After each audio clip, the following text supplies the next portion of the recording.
Shalom anak-anak, sehat semua hari ini? Siapkan Alkitabnya ya. Ayo sebelum kita mulai pembelajaran, kita berdoa dulu. Tuhan Yesus, kami bersyukur untuk hari ini. Kami masih bisa bernafas dan menikmati udara segar. Dan kami bersyukur atas perlindungan Tuhan di masa COVID nyata buat kami.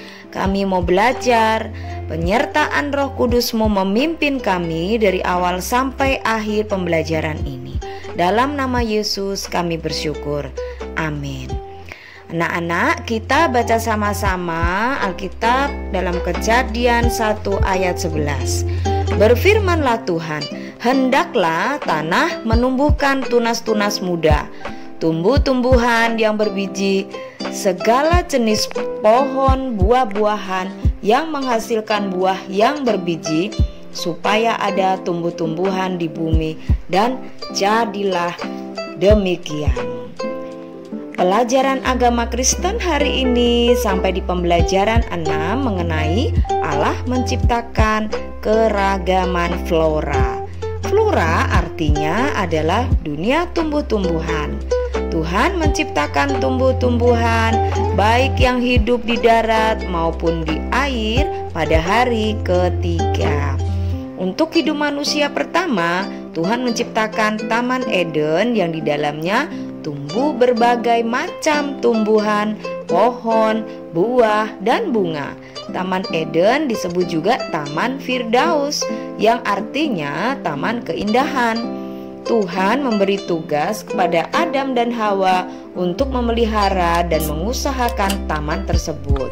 Dalam Kejadian 1 ayat 29, Tuhan memberikan tumbuhan yang berbiji dan buah-buahan sebagai makanan manusia. Manfaat tumbuh-tumbuhan bagi manusia adalah yang pertama sebagai sumber oksigen, yaitu pada waktu siang tumbuhan mengeluarkan oksigen yang dihirup manusia. Pada waktu malam tumbuhan menyerap oksigen. Yang kedua, sebagai sumber pangan. Dalam Kejadian 1 ayat 29 sampai 30. Agar tumbuhan dapat terus mendatangkan manfaat bagi manusia, maka manusia harus dapat menjaga kelestariannya dengan penuh tanggung jawab. Bagian tanaman yang dapat dimanfaatkan manusia adalah akar, banyak dipakai untuk obat-obatan dan untuk pengharum pakaian. Batang, untuk bahan bangunan, sebagai bahan dasar membuat perabot rumah tangga. Contohnya almari, meja, kursi, dan sebagainya. Daun sebagai sayur untuk membungkus makanan atau dijadikan atap rumah.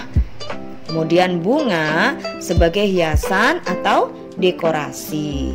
Buah sebagai sumber vitamin, ada yang dimakan, bisa untuk sayuran, bisa juga untuk obat.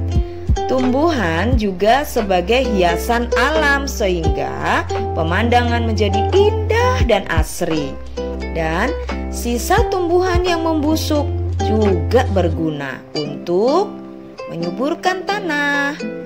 Marilah kita mengucap syukur pada Tuhan atas keberagaman tumbuh-tumbuhan yang sudah diberikan pada kita dengan cara menjaga, merawat, dan memelihara kelestariannya, seperti memberi pupuk dan menyiraminya secara teratur, terutama pada musim kemarau. Tidak merusak, tetapi menjaga dan menanami setiap lahan yang ada.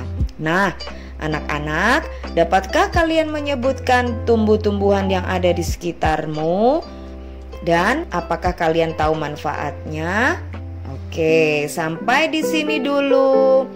Jaga kesehatan, rajin cuci tangan, dan selalu semangat. Tuhan memberkati. Shalom.